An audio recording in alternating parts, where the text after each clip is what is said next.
అందరికీ నమస్కారం. సూదిదారం యూట్యూబ్ ఛానల్కి స్వాగతం అండి.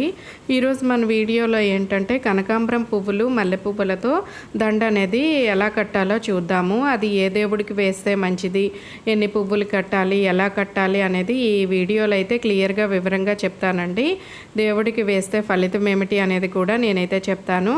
వీడియో అక్కడ స్కిప్ చేయకుండా చూడండి. ముందుగా మల్లె పువ్వులు అనేవి తీసుకోవాలి, అలాగే కనకాంబరం పువ్వులు కూడా మనం తీసుకోవాలన్నమాట. ఈ కనకాంబరం పువ్వులు అనేవి ఫ్రెష్గా ఉంటే బాగుంటుంది. ఇప్పుడు సూది దారం తీసుకోవాలి, ఎందుకంటే సూదితో గుచ్చుతానమాట ఈ దండ అనేది. మల్లె పువ్వులు తక్కువగా ఉండి కనకాంబరాలు ఎక్కువగా వేసి ఇలా గుచ్చి ఏ దేవుడికైనా వేసుకోవచ్చు అనమాట ఈ దండ అనేది. ఇప్పుడు మన కనకాంబరం పువ్వులు అనేవి ఒక్కొక్కటి తీసుకొని సూదిలోకి గుచ్చాలండి. ఇవి ఫ్రెష్గా ఉంటేనే ఇలా దండ కట్టడం అనేది అవుతుందన్నమాట. ఇలా ఒక 15 పువ్వుల వరకు గుచ్చాలి, కొంచెం ముద్దగా వచ్చే వరకు. ఆ తర్వాత మల్లె పువ్వును ఒకదాన్ని తీసుకొని కింద కాడ తీసేసి తిన్నగా గుచ్చాలి. ఈ దండ అనేది చాలా బాగుంటుందండి. ఎన్ని దేవుళ్ళకైనా ఈ దండలు అనేవి కొంచెం పువ్వులున్నా వేసుకోవచ్చు అనమాట. ఈ దండ అయితే పార్వతీ పరమేశ్వరులకి అయితే నేనైతే వేశాను, ఎందుకంటే శివుడికి మల్లె పువ్వులు అంటే చాలా ఇష్టం, అలాగే పార్వతీమాతకు ఎర్రని పువ్వులంటే ఇష్టం, కనకాంబరాలు అనమాట.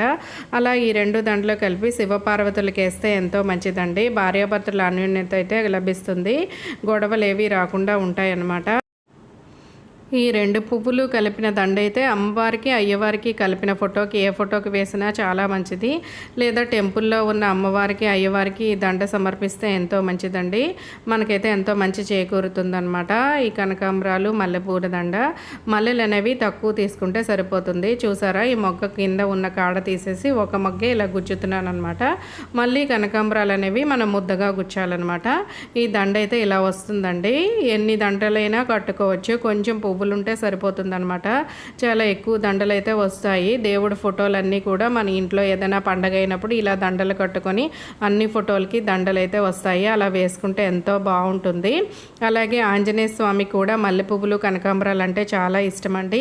ఈ దండ స్వామివారికి సమర్పించిన గ్రహ దోషాలు అనేవి మనకి పోతాయి అన్నమాట. అంతేకాకుండా రాముల వారికి కూడా సమర్పించిన ఆంజనేయ స్వామికి చాలా ఇష్టం అనమాట. రాముల వారికి ఇచ్చిన మన గ్రహ దోషాలు అయితే పోతాయన్నమాట. అలాగే ఈ దండ అనేది మనం అమ్మవారికి వేసిన లక్ష్మీమాతకు వెంకటేశ్వర స్వామి కలిపి ఉన్న ఫోటోకు వేసినా చాలా మంచిదండి. ఎందుకంటే అమ్మవారి అనుగ్రహం అయితే మనకి లభిస్తుంది, ఆర్థిక సమస్యలు అనేవి తొలగుతాయి అన్నమాట.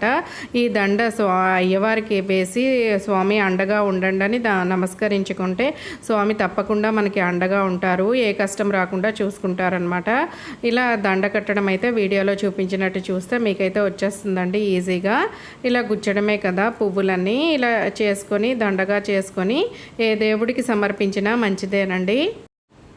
ఇవి ఎన్ని పువ్వులైనా తీసుకొని కట్టుకోవచ్చండి, ఇన్ని పువ్వులే అని ఏముండదు. కనకాంబరాలు కొంచెం ముద్దగా వచ్చేటట్టు చూసుకొని ఒక మల్లె మొగ్గ ఇలా గుచ్చేసుకోవడమే. ఈ దండ అయితే చాలా బాగుంటుంది దేవుళ్ళకైతే. మన దేవుడి ఫోటోను బట్టి మన దండ అనేది కట్టుకోండి. లేదు అంటే టెంపుల్లో ఇస్తే స్వామివారు కానీ అమ్మవారు కానీ ఎంత విగ్రహం ఉందో చూసుకొని అంత సైజు దండ కట్టుకొని ఇస్తే చాలా మంచిది. శుక్రవారం కానీ మంగళవారం కానీ ఇస్తే ఇంకా మంచిదన్నమాట. ఇప్పుడు మన దండ కట్టడం అయితే అయిపోయిందండి. నేను ఫోటో సైజు బట్టి దండ అనేది కట్టానమాట. నేను శివపార్వతులకి దండ అనేది వేశాను. చూసారా అయ్యవారు అమ్మవారు ఎంత బాగున్నారో ఈ దండలో. అలాగే నా వీడియో కనుక మీకు నచ్చినట్టయితే తప్పకుండా లైక్ చేయండి, మీ ఫ్రెండ్స్కి రిలేటివ్స్కి షేర్ చేయండి. Thank you for watching my video.